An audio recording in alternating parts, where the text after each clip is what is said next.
자, 여러분들과 함께 고린도전서 14장 1절부터 25절까지의 말씀을 살펴보도록 하겠습니다. 고린도전서 12장부터 14장까지를 은사장이라고 합니다. 고린도 교회는 특별히 은사를 받은 사람들이 많이 있었습니다. 그래서 사도 바울이 여러 가지 그 은사들에 대해서 이야기하면서 그 은사들 중에서 가장 중요한 것은 사랑이다 라는 이야기를 했습니다. 사랑이 없으면 뭐 아무리 방언의 은사를 받고 예언의 은사를 받고 뭐 병고침의 은사를 받아도 그런 것들이 아무것도 아닌 것이 되어지는, 방언이라는 것이 소음이 되어지고 또 뭐 그 예언이라고 하는 것이 결국은 nothing이 되어지는 뭐 그런 이야기들을 우리가 13장에 했었죠. 그러면서 이 14장에서 사도 바울은 특별히 예언과 방언에 대해서 또다시 언급을 하고 있습니다. 그 이유는 이 고린도 교회에서 가장 많이 나타났던 은사가 바로 이 예언이고 방언이었기 때문에 그렇습니다. 그런데 이 고린도 교회 안에 이 은사가 나타남을 통해서 고린도 교회는 교회의 덕이 되는 것이 아니라 오히려 교회의 해로움이 되었습니다. 그 이유가 무엇인가 하면 특별히 은사를 받은 사람들이 여자들이었는데, 이 여자들이 은사를 받고 난 다음에 예배 시간에 이 은사를 너무 무질서하게 사용하는 것입니다. 오늘날도 우리가 예배 폼이라는 게 있잖아요. 예배 순서라는 게 있잖아요.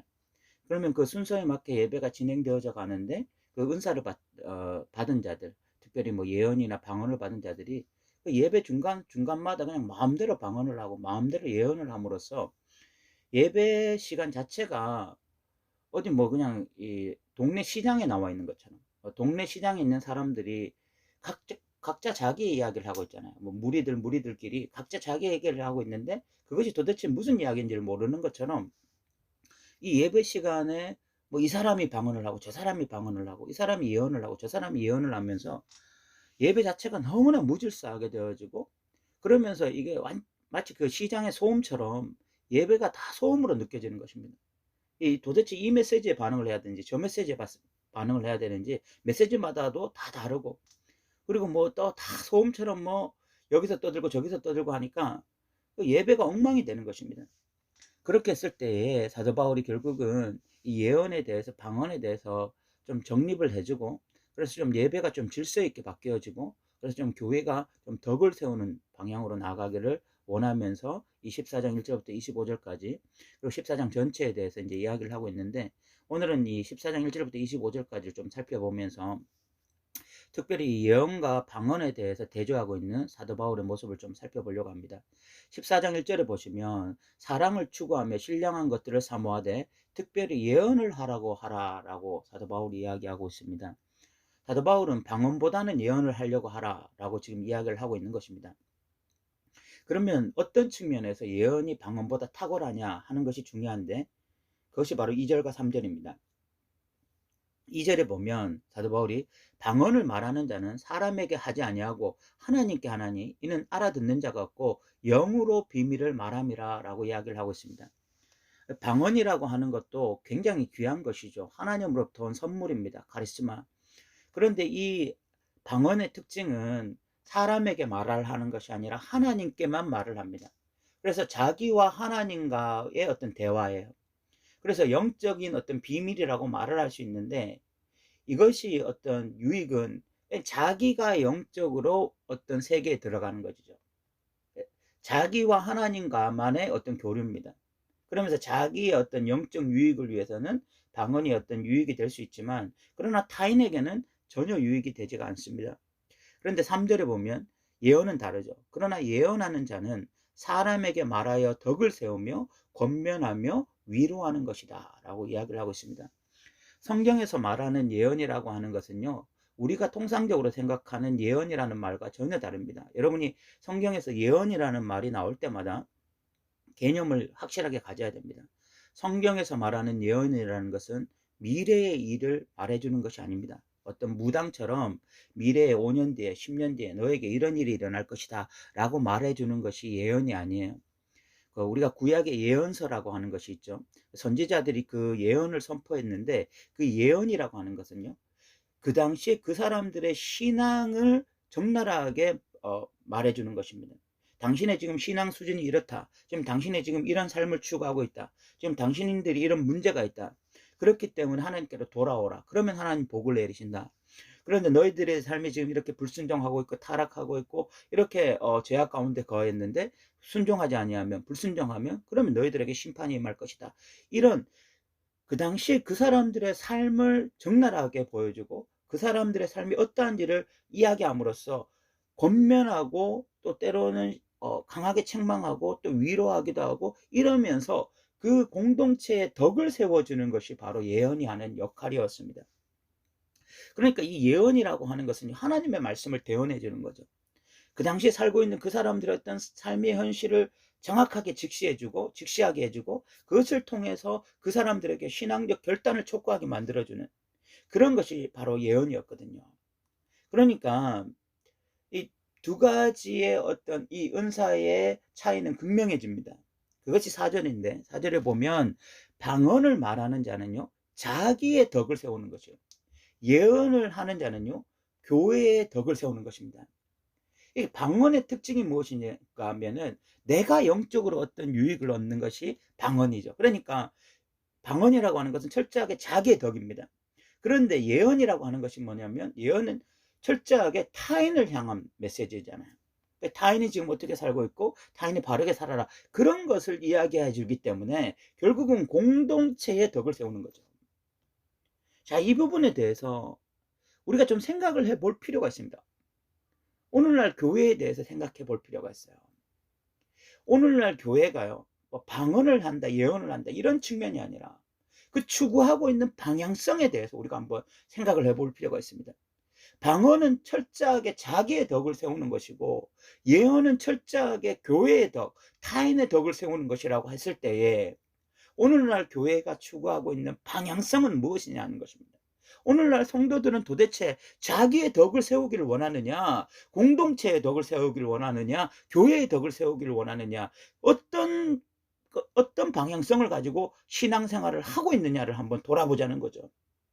그런 측면에서 보자면은요, 오늘날 성도들이 자기의 덕을 세우는데 너무 초점이 맞춰지지 않았나 하는 생각이 드는 것이죠. 오늘날은요, 설교를 잘하는 교회가 부흥을 많이 하고 있습니다. 설교 잘하는 목사님의 설교를 듣기 위해서 그런 교회에 성도들이 많이 몰리고 있습니다. 좋은 설교를 듣고자 하는 열망이 나쁜 것도 아니고 그런 설교를 들으면서 은혜 받는 것도 나쁜 것이 아닙니다.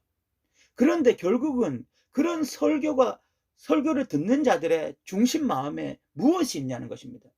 정말 그런 좋은 설교 들어서 정말 그런 어떤 훌륭한 설교를 들어서 타인에게 덕을 세우고 권면하고 위로하면서 교회의 덕을 세우고자 그런 설교를 듣고 있는 것이냐, 아니면 그 설교를 들음으로써 내가 영적으로 풍성해지기를 원하고 내가 뭐 영적으로 깨닫기를 원하고 내가 좀 더 어떤 영적으로 깊은 세계에 들어가기를 원하느냐, 그것을 우리가 봐야 된다는 거죠. 만약 후자라면 그러면 그 당시 고린도 교회에 방언을 하던 사람들과 무슨 차이가 있냐는 것입니다. 결국 사도 바울이 말하는 것은 특별히 예언을 사모하라, 방언보다 예언을 사모하라 라고 하는 부분은 자기의 덕이 아니라 교회의 덕을 세우기 위한 목적이에요. 오늘날 마찬가지죠. 오늘날 우리가 왜 성경 공부를 하고 왜 설교를 듣고 그렇게 해야 됩니까? 그것은 자기의 덕을 세우기 위한 것이 아니라 교회의 덕을 세우기 위한 그 목적이어야 되는 거죠. 그런데 이런 것들을 잊어버렸을 때, 또 잃어버렸을 때 어떤 현상이 나오냐면 철저하게 자기의 덕을 세움으로써 영적 이기주의에 빠져버리는 것입니다. 자기는 뭐 영적으로 신령한 것을 깨달았다, 무슨 대단한 것을 알았다, 성경 공부를 하면서 뭐 대단한 진리를 발견했다, 그렇게 이야기하는데 그것이 1도 교회에 도움이 되지 않는 것입니다. 공동체에 전혀 도움이 되지 않아요. 이것은 영적 이기주의입니다. 그런 자들이 많아진 교회는 더 교회가 그런 사람이 많으면 많을수록 교회의 덕이 세워지는 것이 아니라 건강한 교회로 가는 것이 아니라 더 이상한 쪽으로, 더 교회가 비건강한 쪽으로 가게 되는 것이죠. 그러면서 이 방언을 함부로 예배 시간에 사용했을 때 그 방언의 통역이 없으면 어떻게 되느냐면 8절에 보면 만일 나팔이 분명하지 못한 소리를 내면 누가 전투를 준비하리요. 또 9절에 보면 이와 같이 너희도 혀로서 알아듣기 쉬운 말을 하지 아니하면 그 말하는 것을 어찌하려 이는 허공에다 말하는 것이다. 이같이 세상에 소리의 종류가 많으나 뜻없는 소리가 없다. 여러분, 나팔을 분다라고 하는 것은 전쟁을 준비하라라고 하는 뜻을 가지고서 나팔을 부는 것이거든요. 이와 마찬가지로 우리가 방언을 말하는데 그 방언의 어떤 의미를 알 수 없는, 그냥 자기만 말하는 것, 자기와 하나님만이 말씀하는 서로 교통하는 것이고 타인들은 전혀 알아들을 수 없는 그런 이야기가 되면 방언은 공동체적으로는 전혀 유익이 없는, 그냥 허공에다 말하는 뜻없는 소리가 되어 버린다. 이런 것을 이야기하고 있는 것입니다. 그러면서 12절에 보면 그러므로 너희도 영적인 것을 사모하는 자인즉 교회의 덕을 세우기 위하여 그것이 풍성하기를 구하라. 그럼 방언하는 자이면 방언을 통해서 어떻게 교회를 풍성하게 할까라고 생각해야 되는데, 그러기 위해서 13절에 그러므로 방언을 말하는 자는 통역하기를 기도할지니라고 이야기하고 있습니다. 방언 통역을 해야 되는 이유는요, 뭐 통역이라는 것이 신비로운 것이기 때문에 하는 것이 아닙니다. 영적인 신비한 세계를 보여주기 위한 것이 아니에요. 결국은 방언 통역의 가장 중요한 이유가 뭐냐? 교회의 덕을 세우는 것입니다. 그런데 방언 통역을 해서 교회의 덕을 되지 않는다면 방언 통역하지 말아야 됩니다. 결국 사도 바울이 지금 일관되게 말을 하는 것은 교회의 덕입니다. 교회의 덕. 예언을 하든지 방언을 향해서 방언 통역을 받든지 그것을 통해서 정말 원하는 것이 뭐냐면 덕을 세우는 거죠. 그러면서 14절에 내가 만일 방언으로 기도하면 나의 영혼이 기도하거니와 나의 마음은 열매를 맺지 못하리라 라고 이야기하고 있습니다. 영이 기도하지만 나의 마음이 열매를 맺지 못한다 라고 이야기하는 그 이유가 뭐냐면, 내가 영적으로는 방언을 통해서 기도하고 있지만 그러나 마음이라고 하는 것은요, 결국은 이 마음의 풍성한 열매는 타인을 향한 것이 돼야 되거든요. 그런 관점에서 이야기하면서 15절에 그러면 내가 어떻게 할까? 내가 영으로 기도하고 또 마음으로 기도하며 내가 영으로 찬송하고 또 마음으로 찬송하리라. 사도 바울은 내 개인적인 생활, 내 영적인 생활, 그것으로 기도하기도 하고 또는 마음으로 기도하는다는 것은 타인을 향하기도 하고, 내가 또 영으로 찬송한다는 것은 내 개인적인 어떤 영적인 풍성함을 누리기도 하고, 또 마음으로 찬송한다는 것은 공동체적으로 함께 주님을 찬양한다 라는 이야기를 하고 있습니다. 그러다 보니까 사도 바울이 너는 17절에 감사를 잘하였으나 그러나 다른 사람은 덕세움을 가지 못하리라. 너 혼자 신앙생활 잘하는 게 그게 뭔 의미가 있느냐. 결국은 타인의 덕을 세우는 것이 중요하다라는 이야기를 하고 있죠. 그러면서 사도 바울은 내가 너희 모든 사람보다 방언을 더 말함으로 하나님께 감사. 나도 신령한 사람이다. 나도 방언으로 충분히 기도할 수 있는 사람이다. 그러나 19절에 보면 그러나 교회에서 내가 남을 가르치기 위하여 깨달은 마음으로 5마디 말을 하는 것이 1만마디 말하는 것보다 낫다라고 사도 바울이 이야기하겠습니다. 이 말씀의 의미는 뭐냐면, 내가 아무리 신령하게 그렇게 영적으로 기도하고 뭐 나 혼자서 그런 영적인 깊은 세계를 체험하고 한다 할지라도 내가 진짜 진리를 깨달아서 그 5마디 말로 타인에게 영향을 끼치고 도움을 주고 타인의 신앙을 세우는 이것이 내 혼자서 신앙생활 하는 것보다, 내가 영적인 세계로 들어가는 것보다 더 유익하다라고 이야기하고 있습니다.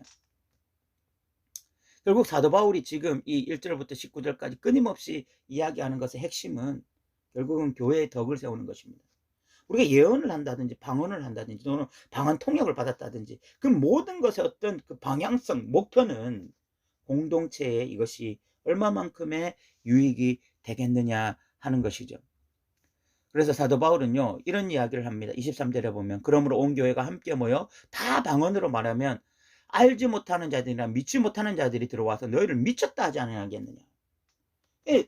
방언을 말하는 것이 문제가 아니라, 그래 방언을 하면서 난 영적인 세계에 들어간다 이런 것이 문제가 아니라, 다 예배 시간에 자기들 각자 나름대로 방언을 함으로써 시장 돗대기가 되는 것입니다. 시장에서 말하는 소음이나 비슷해지는 것입니다. 그렇게 했을 때에 믿지 않는 자들이 보고서 하는 이야기가 뭡니까? 이거 교회 안에 들어가 보니까 다 미친 사람밖에 없다. 그러니까 전혀 누구에게도 유익이 되지 못하는 거죠. 그런데 24절에 보면 그러나 다 예언을 하면 믿지 않는 자들이나 알지 못하는 자들이 들어와서 모든 사람에게 책망을 들으며 모든 사람에게 판단을 받고 그 마음에 숨은 일들이 드러나게 되므로 엎드려 하나님께 경배하며 하나님이 참으로 너희 가운데 계신다 전파하리라. 여기서 그 예언이라고 하는 기능, 하나님의 말씀을 제대로 대언해 주었을 때에 그 사람들이 자신들의 현실을 직시하고 자신들이 얼마나 하나님 앞에서 죄인된 것을 직시하면서 하나님 앞에서 죄인됨 됨을 고백하고 하나님께로 돌아오는 그런 유익이 될 것이다 라고 이야기를 하고 있습니다. 14장 1절부터 25절까지의 핵심은 자기의 덕이 아니라 교회의 덕입니다. 여러분, 우리 신앙이 회복되어진다고 하는 것이 바로 이런 것이 아니겠습니까? 우리의 신앙이 알지 못했을 때는, 우리가 어린아이 같은 신앙일 때는 오직 내가 은혜 받는 것, 내가 뭐 말씀에 깨닫는 것, 이런 것에 집중하면서 내가 뭐 더 기도하게 되어지는 것, 내가 더 경건 생활 열심히 하게 되는 것, 이런 것에 오직 모든 초점이 맞춰지면서 자기의 덕을 세우는 것에 초점이 맞춰져 있어요. 그런데 신앙이 성숙해 가면 내 신앙이 어떻게 교회 공동체에 덕을 끼칠 수 있을까? 내가 받은 은사로 어떻게 교회를 섬길 수 있을까? 이 고민을 하게 되어지는 것이 진짜 그리스도인의 어떤 모습이 회복되어지는 것입니다. 여러분, 우리가 성경 공부하는 이유, 우리가 기도하는 이유, 우리가 성경을 묵상하는 이유, 우리가 하나님 앞에서 뭐 더 끼어 있는 이유, 그것이 자기의 덕을 세우는 것이 아니라 교회의 덕을 세우기 위한 그런 귀한 목적이 되셨으면 좋겠습니다. 오늘도 들어주셔서 감사합니다.